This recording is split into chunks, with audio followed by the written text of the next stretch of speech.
We are here today to provide updates on 2 ongoing investigations and to request the media's and the public's help with one of them.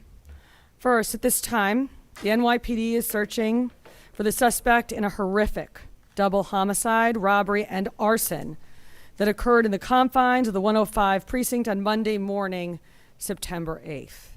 The person responsible for this crime should be considered armed and dangerous. The NYPD and our law enforcement partners are actively searching for the suspect, and we are now asking for the public's help to locate him.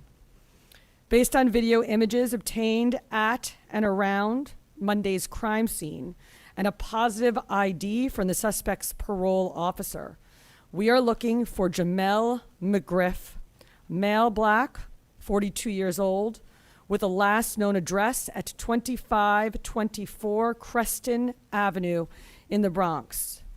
Mr. McGriff was last seen on video from earlier today pawning 2 cell phones at 385 Fordham Road in the Bronx, wearing a black t-shirt. The incident details are still under investigation and preliminary at this time. Here is what we know so far. Video obtained from the Belrose neighborhood of Queens on Monday at approximately 10 a.m. shows the suspect approach a home and speak to an occupant. Witnesses state that the suspect claimed that he needed assistance, that his phone battery was dead, and he was asking if he could enter the house to charge his phone. At this first house, the suspect is denied entry. He then proceeds on foot to a second house, the incident location, which is 8786 254th Street. At that house, video shows the suspect interacting with the male victim, and it appears the suspect was allowed into the backyard. At approximately 10:18 a.m., the suspect and male victim are seen entering the rear door of the residence. The suspect is next seen on video exiting the house 5 hours later at approximately 3:08 p.m. and walking eastbound on 87th Drive. At that time, he was wearing a black hat, a black jacket, black sneakers, and dark blue jeans, and carrying 2 bags, 1 light-colored paper bag and 1 dark-colored duffel bag. Additional video then shows him walking northbound on Little Neck Parkway towards Hillside Avenue. About 14 minutes after the suspect was seen on video leaving the residence at around 3:22 p.m., the fire department responded to the location after being notified of a fire there by a member of the victim's family. Once the flames were under control, 2 victims were found deceased inside the home. 76-year-old Frank Olton, who was the one seen on video interacting with the suspect outside, and Mr. Olton's wife, 77-year-old Maureen Olton. Mr. Olton was found in the basement, tied to a pole, with multiple stab wounds. Mrs. Olton was found on the first floor, severely burned. At this time, there is no known connection between Mr. McGriff, our suspect, and our victims beyond this chance encounter. The exact causes of death in this case are still under investigation by the NYPD with assistance from our fire marshals.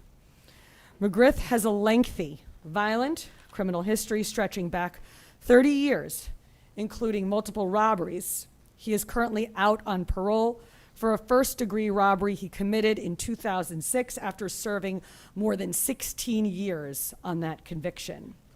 He then failed to register as a sex offender in November of 2024, which should have violated his parole, and he is also wanted by the NYPD for 2 other recent robberies committed in Manhattan, one in July and one in August of this year.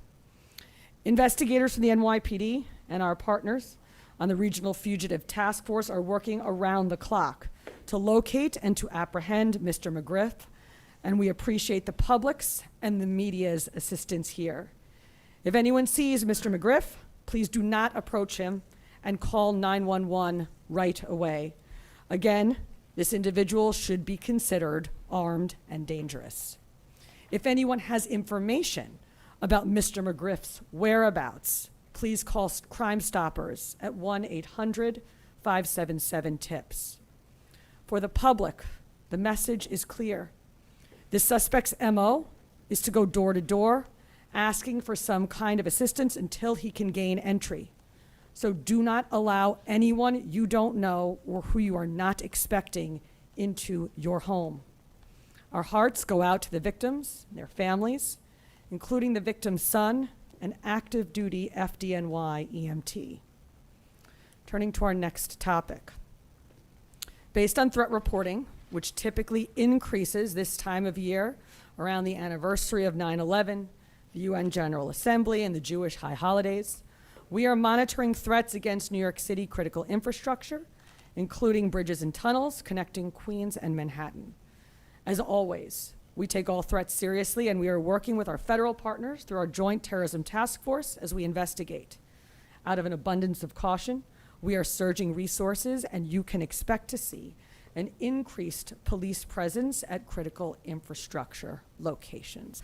We'll now take on-topic questions. Okay, time for some on-topic questions. We're going to start with NBC News, Aaron Tursky. Commissioner or Rebecca, could you describe the nature of the threat? What are they? I think that is all we can say at this time about the threats.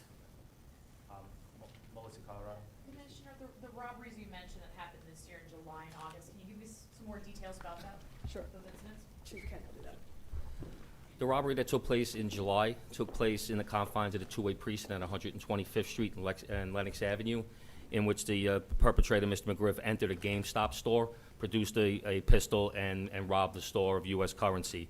The one that took place on August 31st took place at a Verizon store at 600 Avenue of the Americans, where once again he asked to see some merchandise. He forced the employee into the back room and announced a robbery at gunpoint. This employee noticed that the firearm appeared to be fake and fought the perpetrator off. Okay, we're going to go over to Sonia Lacombe, WABC. Commissioner, you mentioned that he had a relationship with a parole officer. What was that relationship? Had he been checking in regularly? What was going on there? Yes, he had been checking in regularly, and this parole officer actually did a great job for us, not on one but two occasions, because he also did the identification for us for the robbery that took place in the confines of the 13th precinct, which was the Verizon store. And New York Post, Joe Maria. The suspect had an arrest from November of last year for failing to change his address, I believe, as a registered sex offender, which resulted, I think, in a DAT. Was his parole officer notified after that encounter?